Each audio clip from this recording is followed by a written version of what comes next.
É isso aí, pessoal. Estamos aqui para o segundo episódio do Português Sem Passaporte. Hoje vamos falar sobre transcrição de casamento.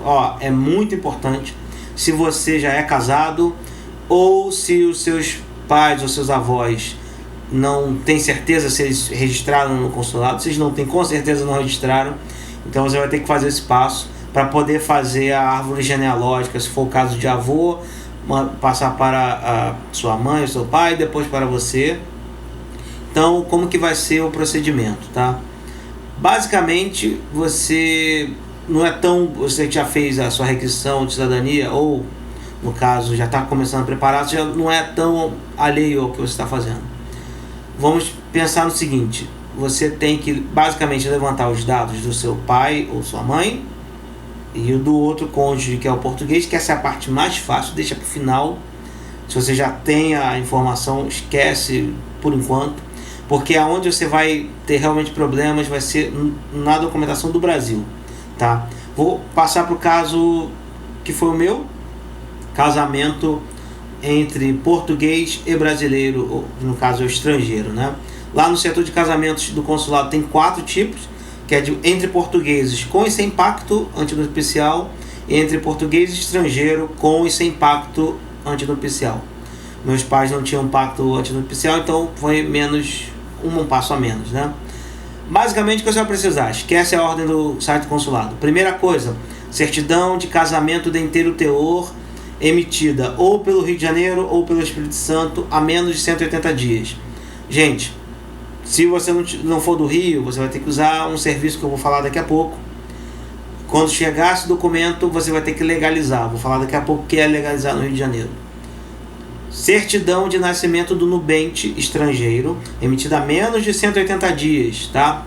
Essa certidão tem que ser legalizada no cartório do Rio de Janeiro, caso ela não seja do Rio, tá? No caso não seja do Rio ou do Espírito Santo. Se for do Rio, tranquilo, mais ou menos, vamos chegar lá. Não sendo do Rio, você vai ter que usar um serviço que pode ser usado para outros documentos, enfim, que é o advogado correspondente. Eu vou botar o link no site, não está me patrocinando, usei o serviço, funcionou. Basicamente é o seguinte: você vai entrar nesse site, vai procurar na cidade, no estado que você quer, o serviço que você quer, um advogado que faça aquilo.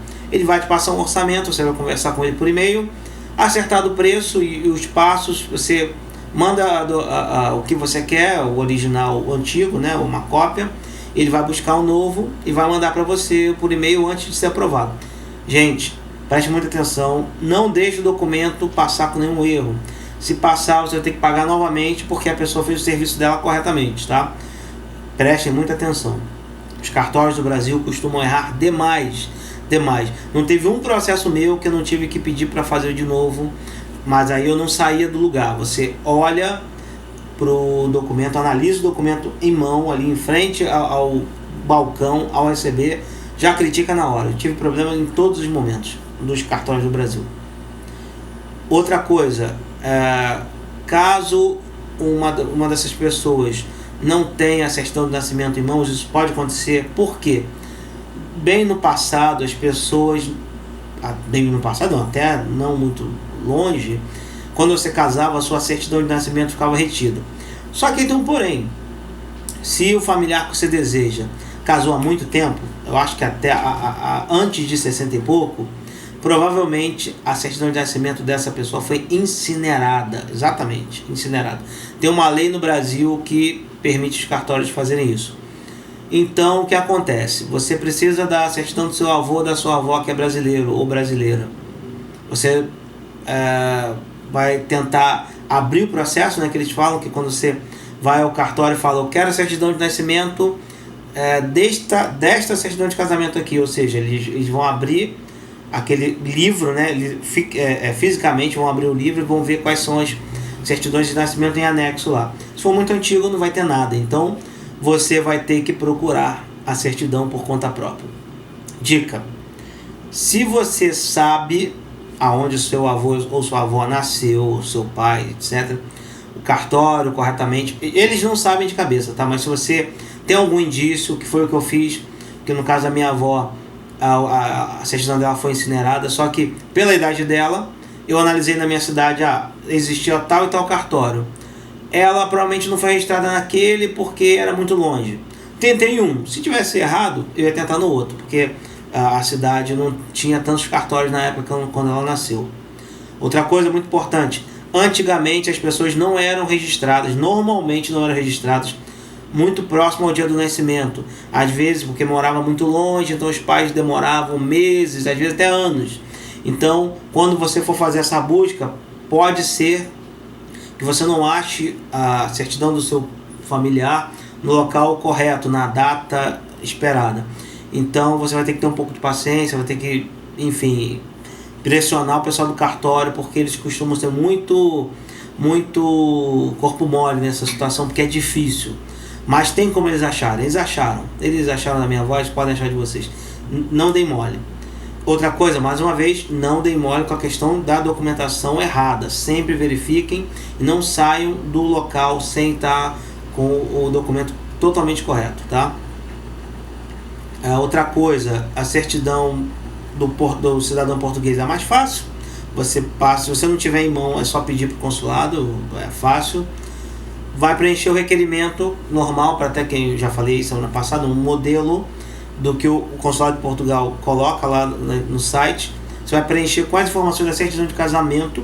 Não invente, bota exatamente o que está lá.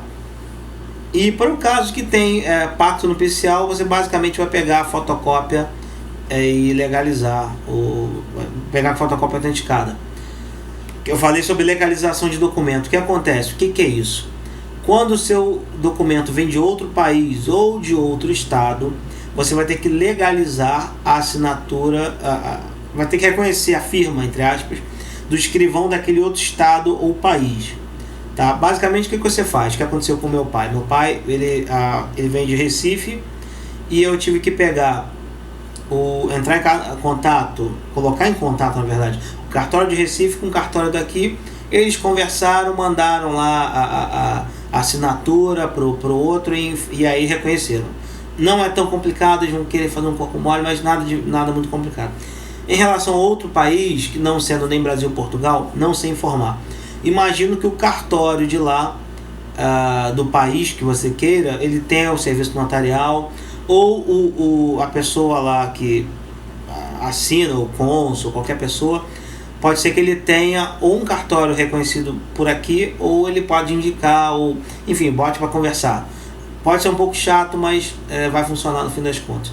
E uma fotografia 3x4, se a pessoa não tiver inscrição consular. Recapitulando: certidão de casamento inteiro teor, certidão do nubente brasileiro, que pode ser de outro estado, então você vai ter que legalizar, ou de outro país também, vai ter que traduzir, juramentado e legalizar.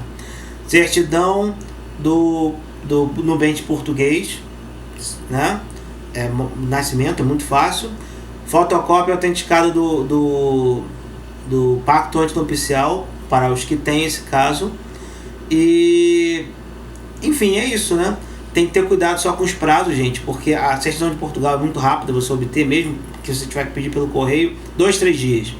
Certidões de nascimento de inteiro teor, se você já tiver ela assim palpável, souber onde fica, demora 1 a 2 semanas. Casamento idem. Se tiver que fazer essa busca, pode demorar 1-2 meses. Então você parte para o mais difícil, que provavelmente vai ser a certidão de nascimento do nubente brasileiro. Certidão de casamento você tem em mãos, você vai pedir uma segunda via de inteiro teor, é mais fácil. A brida de nascimento mais antiga é muito complicada, principalmente no Brasil, por causa das características do país no passado, tá? Tudo em papel, até hoje ainda é papel em muitos lugares, aqui no Rio ainda é. E prepare mais ou menos R$500. Eu vou botar no link do vídeo tanto o site do advogados correspondentes quanto os emolumentos, quanto que é mais ou menos desse processo. Mantenha o PDF na sua máquina, que vai sempre ser atualizado. Vai lá de vez em quando, dar um clique no link para baixar o novo PDF, que ele, quando tiver atualização de preço, você pega, que subiu recentemente, tá? Não se esqueça, gente, que eu não sei se nesse passo aqui vai ter também o boleto pré-emitido, que agora está com esse negócio. Então, se você for lá, até mesmo serve para outro passo, tá, gente, da cidadania. Se você pagar aquele boleto proporcional de R$80, leve o boleto, leve o comprovante de pagamento, porque vai ser cobrado lá, tá? obviamente você só vai agendar se pagar, mas na dúvida, leve, esteja sempre munido das coisas. Se tiver um documento que é só Xerox, autentica, enfim, sempre dê a mais, tá? Esse processo, ele é vital se você já é casado, você já tem a cidadania, você não pode pedir seu cartão de cidadão enquanto isso aqui não for concluído. Então você vai ter que fazer isso aqui, prepare já seus R$500.